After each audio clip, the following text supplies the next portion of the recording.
Yes, style does change because in the 70s, of course, we did some complicated music, some long pieces, and then in the 80s, we did, more simple music with Trevor Rabin, more straight ahead rock and roll.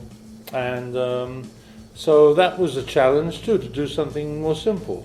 And then we've done all kinds of different styles into our music since. We've had some of South American influence and some, all kinds of jazz rock was around the Relayer album, was an influence.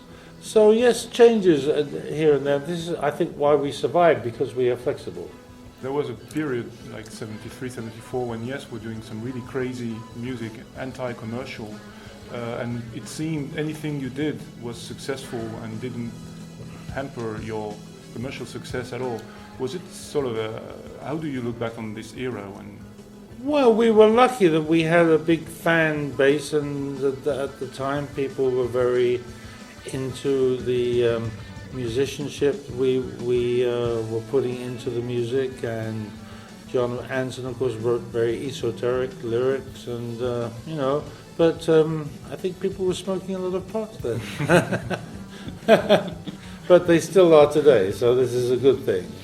So there's still appreciation for Yes music.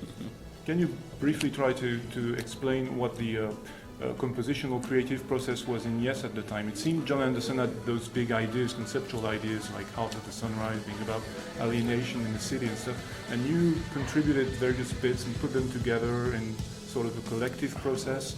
Yeah, John was more of an ideas man, and I was more of somebody who would, organize the ideas. That's really how that relationship worked very, very much, especially with Topographic Oceans, which was just a concept of his, really, I guess. And, but it took a lot of organizing to, make some sense. And it wasn't the easiest album to organize because it was such a big project. But I don't mind the fact that we did things like that, because I think it's contributed to the longevity of Yes. The fact that we were very left field, experimental, and that was too much for a lot of fans too. Too much to eat at one time, And then in the 80s, of course, as I said, we did some more simple things, and I think that's why we are still around today, because we have been not so afraid to try different approaches to music.